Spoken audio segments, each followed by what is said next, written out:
Hello beautiful mommies, उम्मीद आप बिल्कुल ठीक ठाक और खैरियत से होंगी और अपनी लाइफ को खूब एंजॉय कर रही होंगी। आज की जो वीडियो है वो है मेरी मॉर्निंग रूटीन पे। कोई इतनी ख़ास नहीं होती, बिल्कुल वैसी होती है जैसे आपकी होती है। तो मिलके वीडियो को स्टार्ट करते हैं। तो सबसे पहले उठ के वही जो सारे करते हैं वही वाला काम होता है। और वो वाला काम कौन सा है? वो है जी, आप फ्रेश अप हो जाते हो थोड़ा सा, उठ के मुंह हाथ धो के उसके बाद सबसे पहला काम है पानी बॉईल करना शाइल के लिए। और पानी बॉईल हो गया, एक साइड पे रखा है। और उसके बाद जी बनाना है अब मैंने मिल्क शेक। इसकी कोई ख़ास रेसिपी नहीं है, बहुत सिंपल और बहुत इजी है। और बच्चे को भी ये वाली रेसिपी है ये आती है। मिल्क शेक बनाना बहुत ज़्यादा इजी होता है। बस मैं ऐसा करती हूँ, कुछ लोग पानी भी ऐड करते हैं और खुले दूध का बनाते हैं मिल्क शेक। मैं खुले दूध का प्रेफर नहीं करती, मुझे नहीं पसंद और ना मैंने कभी इस तरह से पिया, ना मुझे अच्छा लगता है खुला दूध। मैं ज़्यादातर ये पैकेजिंग वाले जो होता है दूध, मैं वो यूज़ करती हूँ। ऑल पर्स या मिल्क पैक जो भी आ जाए घर में, तो वो वाला यूज़ करती हूँ। बस आम एक बड़ा लिया है, उसको छीला है और उसके चंक्स जो हैं वो जग में डाले हैं। फिर जितने भी ग्लास आपने बनाना है मिल्क शेक, लाइक 3 बनाने हैं 4 बनाने, तो उसके हिसाब से आप चीनी ऐड करेंगे। और जहाँ तक आपको लग रहा है ना कि मतलब चंक्स मैंगो के, वहाँ तक दूध डाल के उसको अच्छे तरीके से ब्लेंड कर लेना है। चीनी भी आप ऐड कर सकते हैं। और अक्सर मैं वैसे चीनी नहीं भी ऐड करती क्योंकि ऑलरेडी वो इतना मीठा होता है और चीनी से सिर्फ फैट होता है। तो आप बर्फ़ भी ऐड कर सकते हैं, बर्फ़ ऐड करके और ज़्यादा मज़ेदार हो जाता है।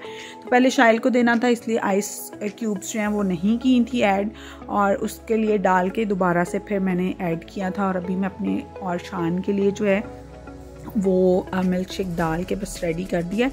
अब इसके बाद जी बनाना है नाश्ता। और आज ब्रेड के स्लाइसेस ऊपर स्प्रेड, चिकन स्प्रेड लगाऊंगी और सिर्फ हाफ फ्राई जो एग है वो होगा। ये शान का जो है नाश्ता रेडी मैंने कर दिया था।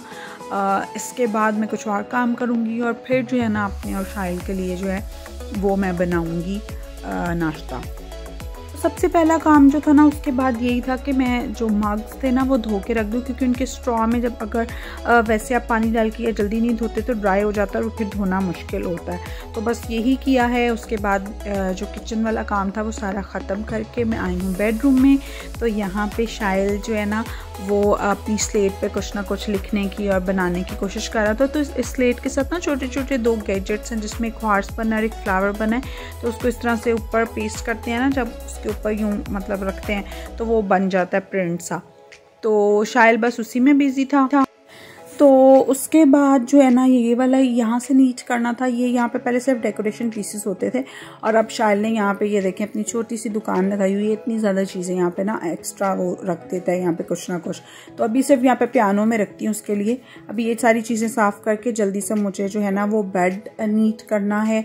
और बेड नीट करने के बाद फिर और बाकी जो काम होंगे वो करूँगी। शाइल जो है पहले साइड पे बैठा था, बेड शेड नीट हो गया, तो अब उसको यहाँ पे ये साफ़ सुथरी जगह लग रही थी तो फिर वो यहाँ पे आ गया। और अभी वो बीड्स जो है ना उनको काउंट कर रहा था और साथ खेल रहा था। बस बच्चे किसी न किसी चीज़ में एंगेज रहें तो माएँ जल्दी जल्दी काम कर लेती हैं, वरना बच्चे तंग करना शुरू हो जाएँ तो फिर थोड़ा सा मुश्किल हो जाता है।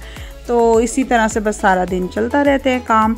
मैं नीट करके गई हूँ और तकरीबन कोई 3-4 मिनट के बाद जब मैं दोबारा अंदर आई हूँ तो कुछ इस तरह से हालात हुए थे। खैर कोई ख़ास रूटीन तो मैंने आपको पहले भी जिस तरह से बताया नहीं थी। तो शाइल के लिए ना ये वाला झूला जो था इसका, ये अब छोटा हो गया उसके हिसाब से। तो मैंने सोचा कि इसको क्यों ना इसके स्क्रू वगैरह और नट्स वगैरह खोल के ना तो इसको मैं पैक करके दोबारा से रख देती हूँ, क्योंकि इस तरह से तो जगह ही ले रहा है वो ज़्यादा। और ऑलरेडी जगह इतनी ज़्यादा है घर में कि जो है बेहतर यही है कि इसको जो है ना वो पैक करके रख दूं ताकि थोड़ा सा खुला सा भी काम हो जाए। क्योंकि दोबारा से इसको अलग रखा था, क्वाट को अलग रखा हुआ था, तो फिर जगह ज़्यादा हो रही थी। तो इसको फाइनली सबको खोल लिया था। बस ये वाले नट्स बहुत मुश्किल हो रहे थे, मुझे खोलने नहीं आ रहे थे, तो काफ़ी प्रॉब्लम हो रही थी मुझे। और ये जो प्लास है, आई थिंक इसको प्लास ही कहते हैं, तो मुझे ना टूल्स में थोड़ी सी कन्फ्यूजन हो जाती है कि किसको क्या कहते हैं। तो ये वाला जो था ये मुझसे खुल नहीं रहा था, लेकिन फ़िलहाल मैंने कोई आधा घंटा को 20 मिनट लगा के ना ये 8 इस तरह के जो थे ना स्क्रूज़ ये खोलने थे और खोल लिए। 2-3 दफ़ा मेरी उंगली भी जो है ना उंगली की स्किन भी बीच में आ गई, लेकिन मैंने बस काम कर लिया क्योंकि करना था। तो जितना आप काम को लटकाते जाओ और कल पे डालते जाओ वो काम ही नहीं होता। तो बेहतर ये है कि जो काम आपने सोचा है ना कि करना है वो आप उसी वक्त ही कर लें, तो आप बिल्कुल ना रिलैक्स हो जाते हैं। तो फाइनली ये सारा हो गया। इसके स्क्रू नट्स और जो कुछ भी था वो मैंने एक शॉपर में डाल के इसी बॉक्स में रख दिया और फिर इसको जल्दी से जो है ना मैंने सोचा कि इसको टेप लगा के करती हूँ। अब ये बिल्कुल सेट हो गया, सारा पैक हो गया। इसको हम रखेंगे बाद में गैलरी में। और मैंने जब तक गैलरी में रखने का सोचा था, मतलब साइड पे रख के आई हूँ अभी, तो आई हूँ तो शाइल जो है ना वो बिल्कुल प्लान उसका सोने का बन गया और वो सो रहा है। तो फिर उसको सुला के तो मैंने सोचा कि अब खाना बना लूँ। तो आज बनाने हैं जी मैंने मसर, जो साबित मसर की दाल होती है वो रखी है बॉयल होने के लिए, और कोई 5 मिनट बाद नमक मिर्च और हल्दी ऐड कर दी थी। और इसके साथ ही मैंने जो है ना वो चावल भी भिगो के रख दिए। चावल थोड़ी देर भिगोए रहे ना तो फिर वो ज़्यादा खिले खिले से अच्छे बन जाते हैं। दाल मेरी बॉयल हो गई थी। मैंने फिर ऑयल गरम किया और उसमें जो है ना अदरक लहसुन जो चॉप किया हुआ होता है वो मैंने डाला है। अब ये बिल्कुल लाइट सा जब ब्राउन हो जाएगा तो इसमें फिर मैंने टमाटर ऐड किया। जैसे कि मैंने आपको पहले भी पिछली वीडियोस में भी बताया है कि मैं टमाटर को ना इस तरह से ब्लेंड कर देती हूँ, मतलब अच्छे तरीके से उसके अंदर।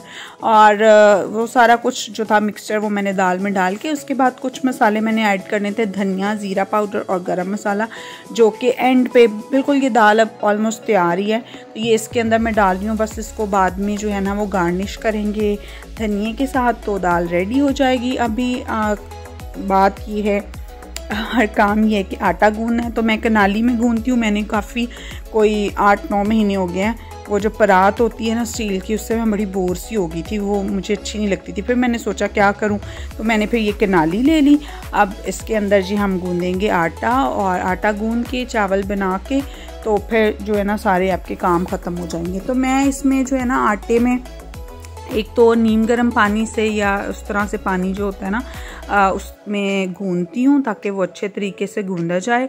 और फिर मैं जो है ना वो इसमें नमक भी ऐड करती हूँ। तो आटा मैंने गूंद लिया था। उसके बाद आटा गूंदने के बाद ये जो सिलिकॉन वाले होते हैं ना आपके कवर, ये बहुत ज़बरदस्त है। तो सिलिकॉन कवर अभी करके उसके बाद जी काम मेरा जो है ना वो कंप्लीट हो जाएगा।